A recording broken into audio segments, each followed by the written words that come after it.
The module 5 discusses about data flow services in LTE, radio resource management, and mobility management.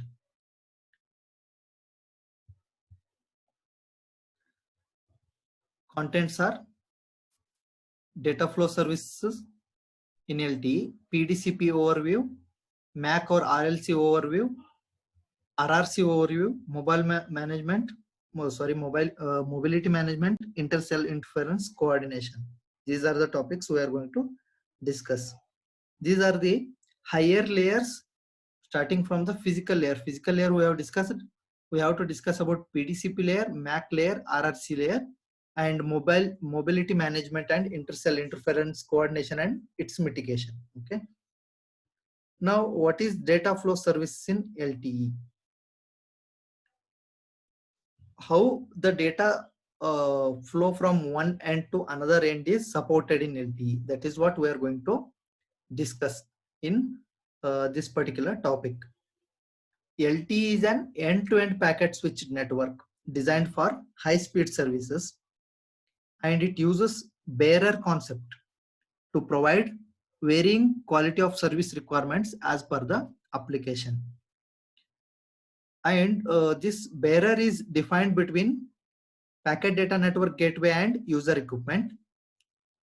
Each EPS bearer, or simply you can say bearer, EPS is evolved packet system, maps to a specific set of quality of service parameters like data rate, latency, packet error rate, etc. Application with very different quality of service requirements such as email and voice can be put on separate bearers that will allow the system to simultaneously meet their quality of system requirements. So first we'll see the diagram, then you will definitely understand what is this end-to-end packet switched network designed for high-speed data services. And bearer. Bearer means what? Bearer is the one which holds the connection or the connectivity.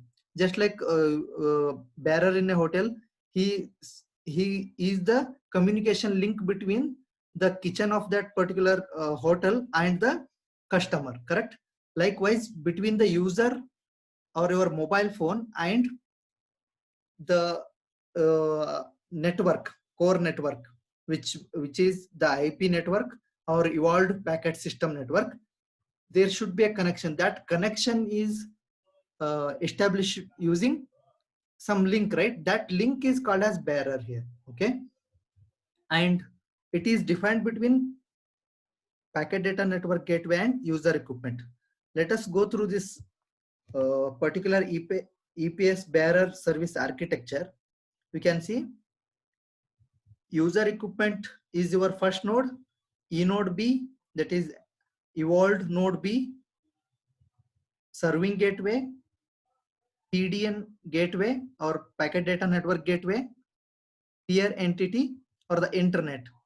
So this is how you are in this way your data flows from user equipment to the internet or from internet to the user equipment. This is the end-to-end service. From this end to this end, we have to provide the service. It is not like directly will connect to the internet. It is through E node B, from E node B to serving gateway, from serving gateway to the packet data network gateway, and then from packet data network gateway to peer entity, which is designed for your internet. And this service is provided by what? EPS bearer, evolved packet system bearer. This one again, it can be called as internal EPS bearer, and this is external EPS bearer. You can see from user equipment up to PDN, EPS bearer is defined. It is internal bearer. From PDN gateway to internet, there is another bearer, there is another link, which is external bearer. And this EPS bearer, it goes through many interfaces. These are interfaces, right? E node B is one interface. From here, serving gateway is another interface. From serving gateway to PDN, another interface. These are not handled by a single link. Instead, we have different bearers depending on the service required. Radio bearer, which transfers the packets between eNode B and user equipments. S1 bearer, it transfers the packets between eNode B and serving gateway. S5 or S8 bearers, they transfer the packets or the data between serving gateway and the packet data network gateway. So in this way, the data flow happens in the LTE. The same has been explained over here in this particular slide.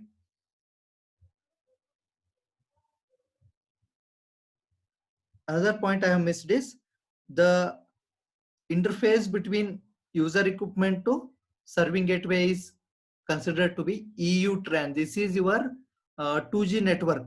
Earlier 2G networks or 3G network was only up to here, and then EPC or Evolved Packet Core Network has been studied in the module 1 itself, correct? It is our actual core network combined with EU-TRAN is our LTE, and internet is the external entity. Okay.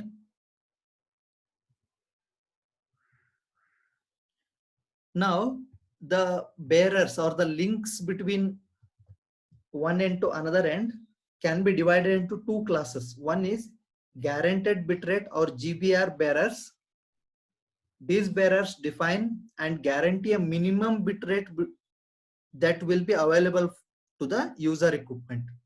That they guarantee 1 kbps means 1 kbps guaranteed bitrate for the user equipment. 10 kbps or 1 mbps means 1 mbps is guaranteed bitrate for the particular application.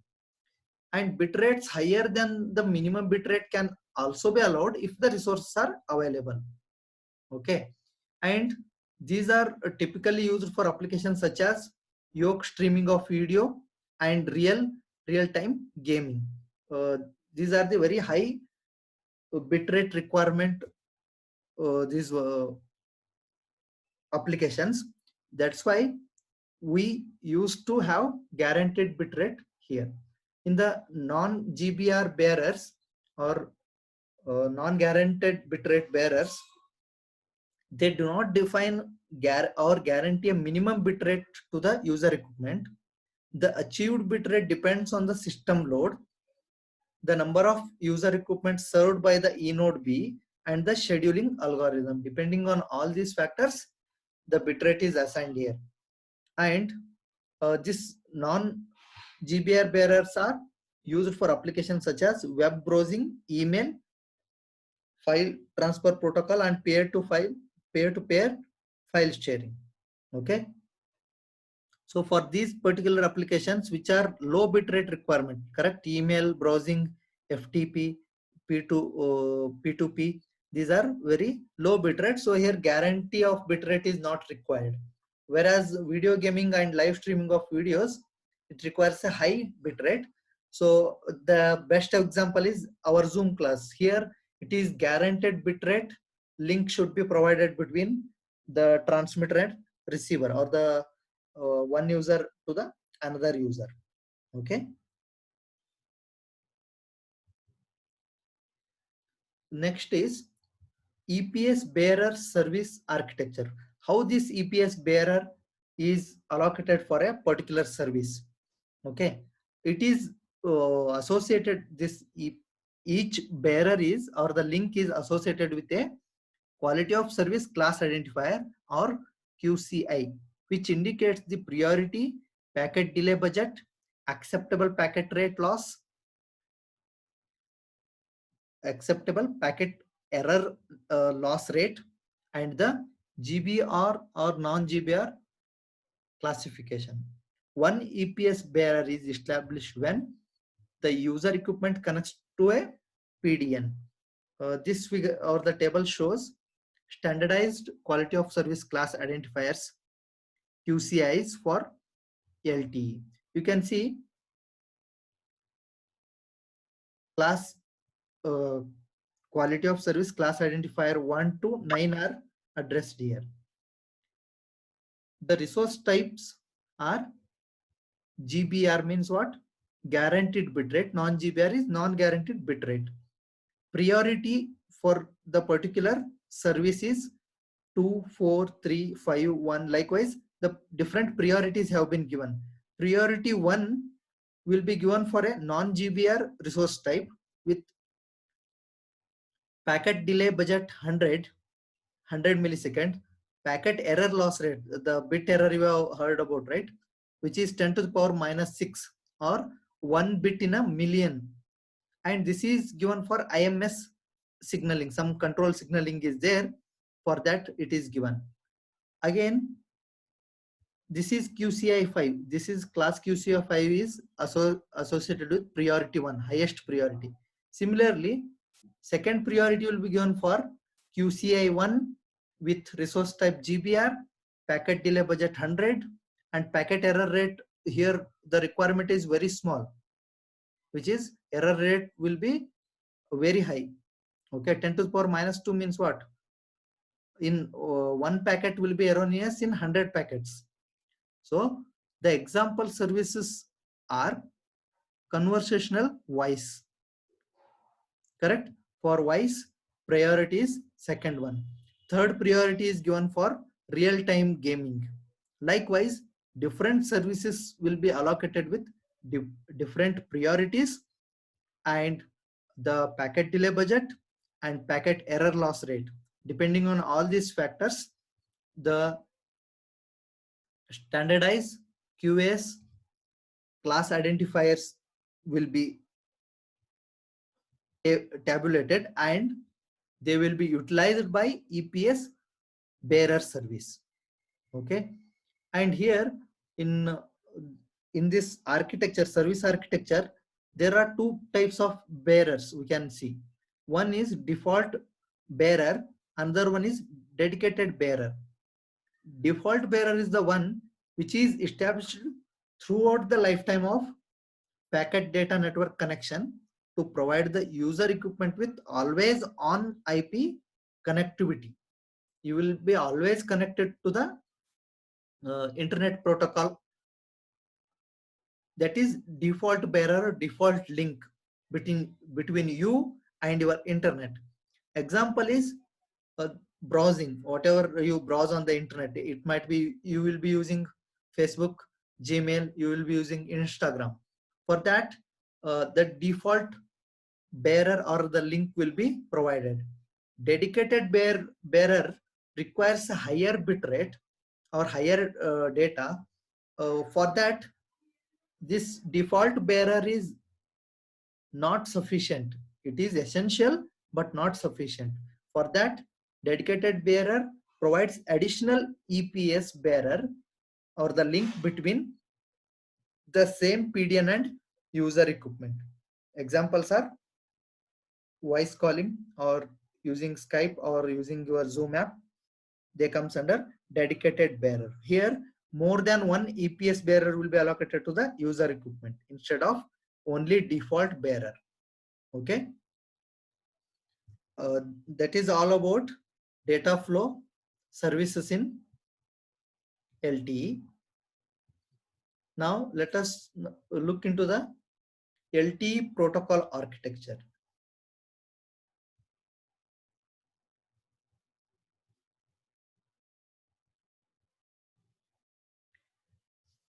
The protocol architecture in LTE between the user equipment and the core network is divided into user plane protocol stack and control plane protocol stack. Give me 1 second.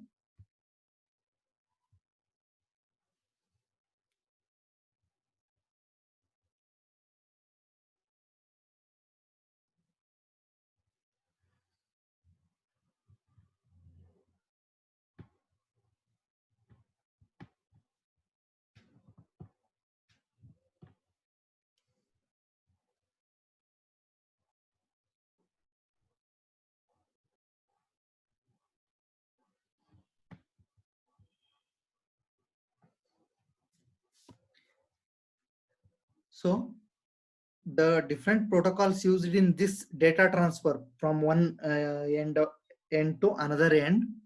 What we have is, one type is user plane protocol stack, another one is control plane protocol stack.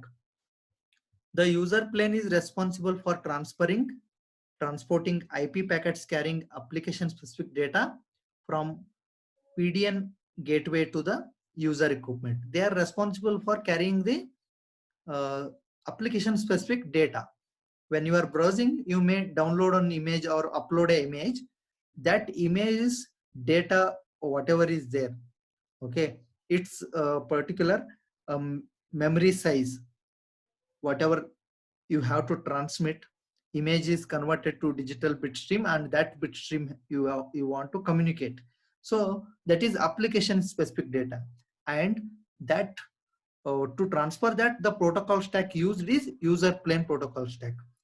Similarly, you have control plane protocol stack, some uh, extra information which you add so as to have the security, protection of the data, and error detection and correction. Okay, and for authentication, all those purposes you add some redundant bits, correct? That redundant bit adding procedures and protocols will be listed in control plane protocol stack. Here only the how the application specific data is communicated between PDN gateway to the user equipment.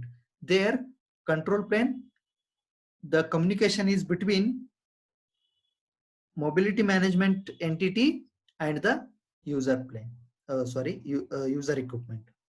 Okay. Now let us move on to the second point.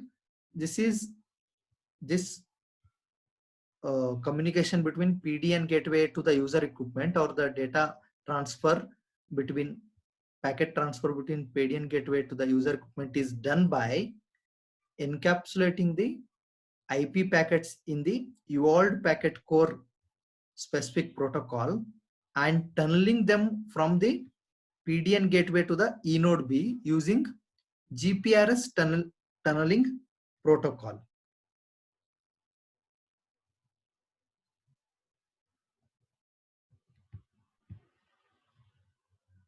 Okay, when you look through this, you will understand. Here is our user equipment. This is layer 1 protocols, which we have discussed in the previous lectures.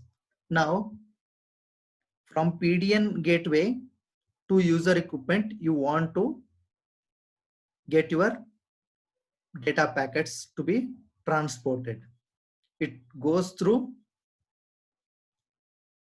first goes through the serving gateway, then it goes through PDCP, that is eNode B, and then from eNode B it is going to the user equipment. And what is the path it followed?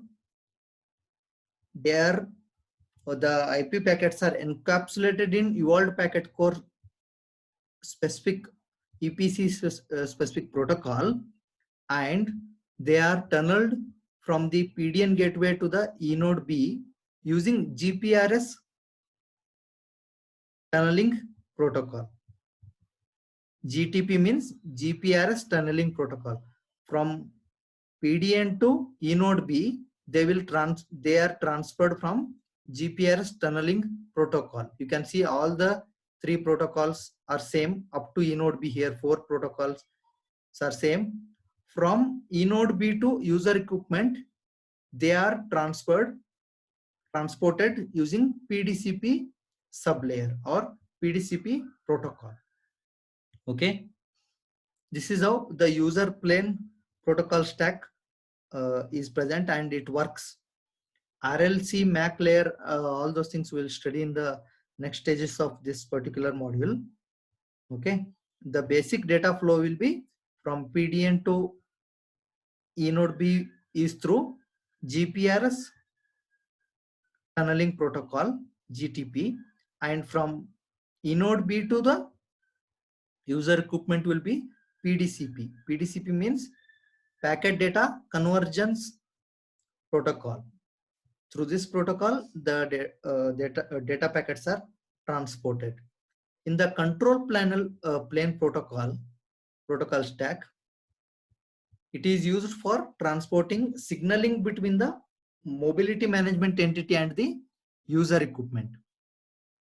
So let us go through this block diagram of protocol stack. Here you can see mobility management entity is there.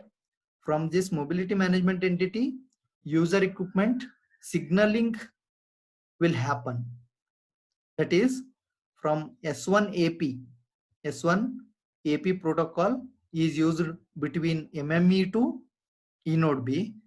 From eNode B to user equipment, RRC protocol, radio resource control protocol, has been used for transferring the signaling information. Okay. The type of signaling handled over the control plane is typically related to bearer management, that is link management.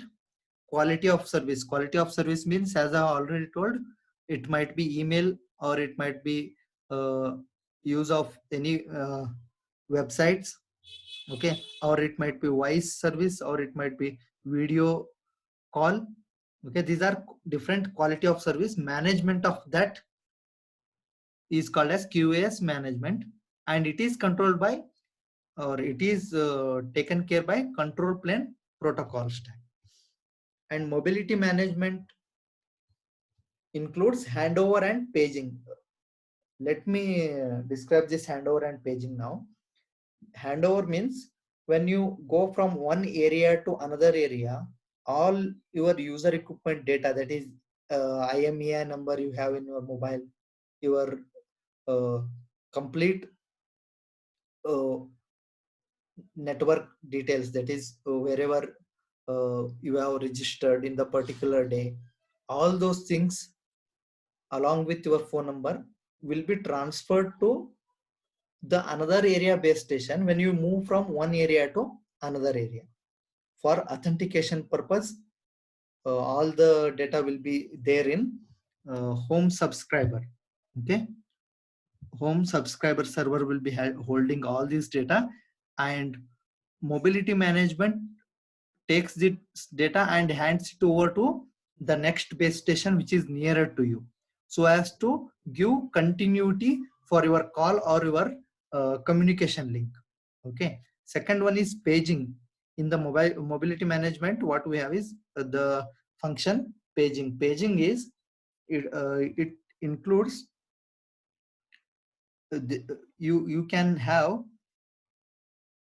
the messages like you have, like you are in Bangalore means your network will show sometimes scrolling you have entered the particular area, that is in the like Rajarajeshwari Nagara, Bengaluru, or you are in Mysore means it will show that a small message, right? So that is paging.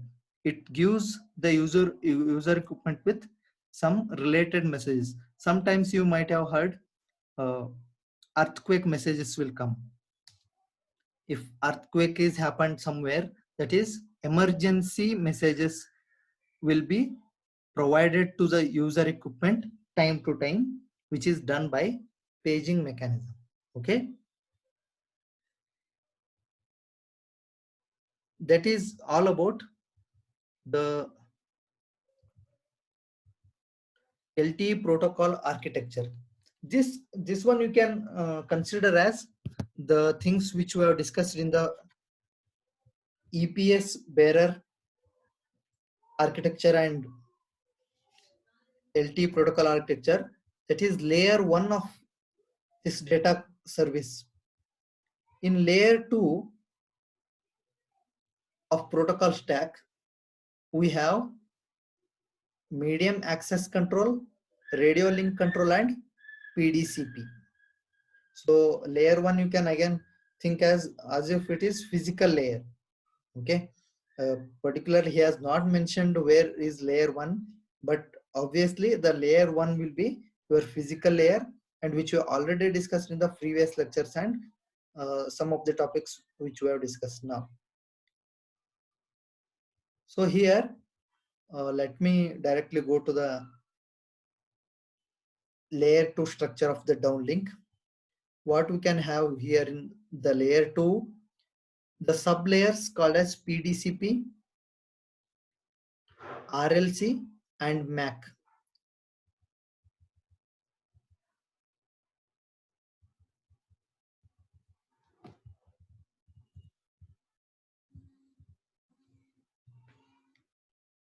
One second.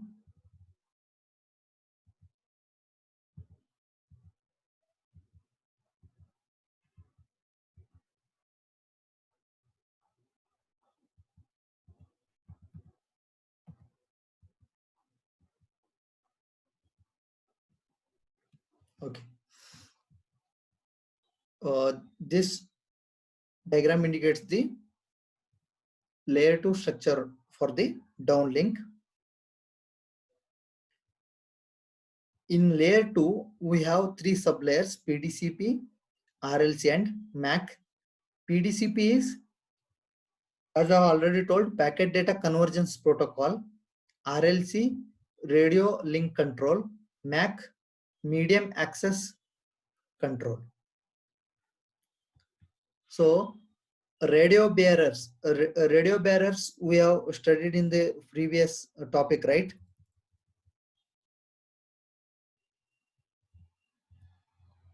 Here, these are radio bearers, correct? These radio bearers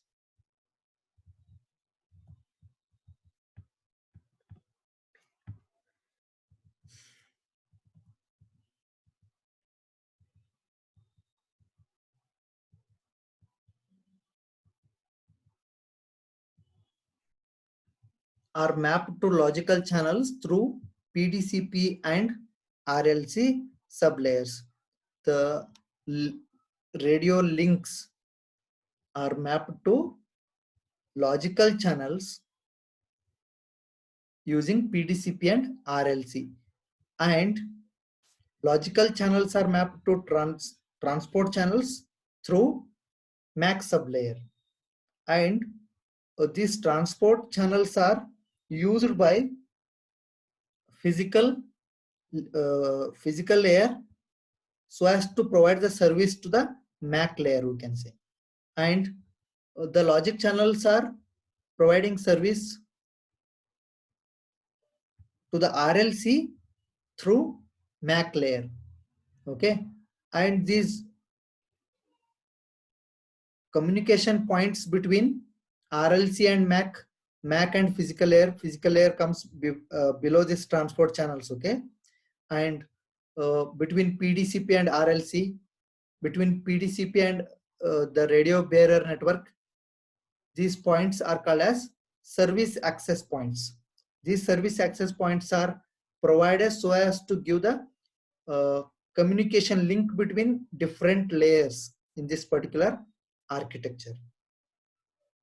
Okay, that is what has been explained in the previous slide. Okay, here you can go through it, and what we can have is one RLC and PDCP entity per radio bearer in the user equipment and eNode B, and MAC layer is used for multiplexing and demultiplexing of data and control information from all the radio bearers at the user equipment and eNode B.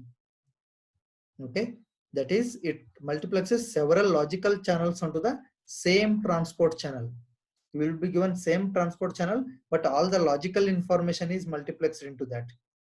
It is data, it includes data, it includes control information, it includes the network information, all those things.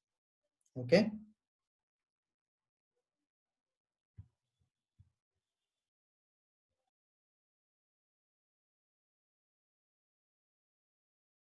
Yes. Let us move on to the Packet Data Convergence Protocol, or PDCP overview. This protocol, which is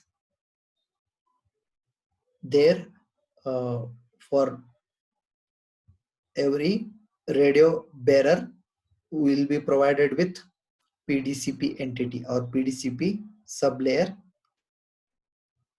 where PDCP entity is associated with either the control plane or with the user plane, and it depends on the radio bearer uh, it is carrying data for, whether if it is carrying data for information purpose or signaling purpose, it will be control plane PDCP. Otherwise, if it is carrying the application specific data, then PDCP entity will be for user plane.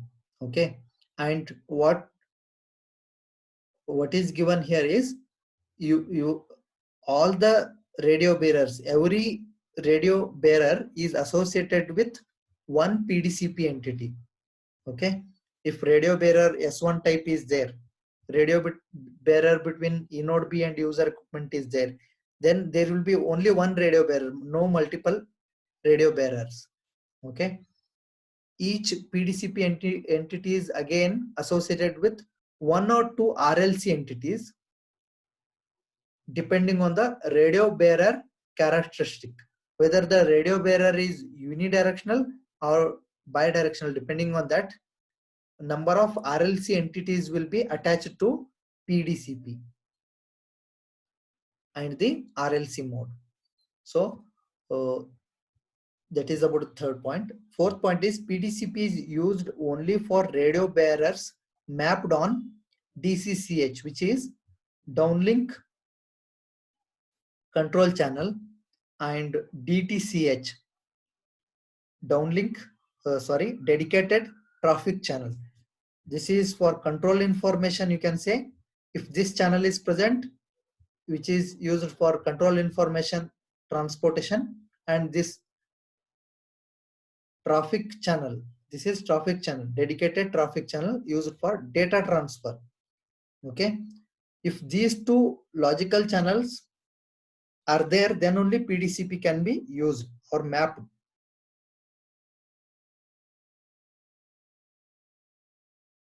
PDCP is used only for radio bearers mapped onto DCCH and DTCH types of logical channels. If these logical channels are available, then only we can map PDCP.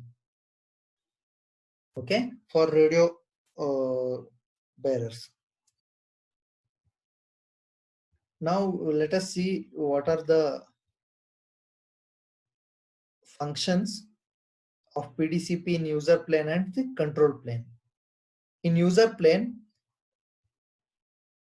PDCP service access point will be there. Incoming data, okay, incoming data from the other layers is taken, and the higher layer data is now performed with sequence numbering. Okay, the ordering of the data will takes place here. Okay, in the user plane, first is sequence numbering or ordering of data takes place, then header compression will takes place. In the user plane, we need to have more data rate, correct? We want always more data rate.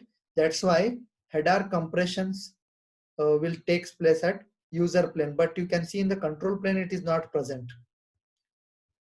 And then after header compression, ciphering is nothing but encoding of the incoming data.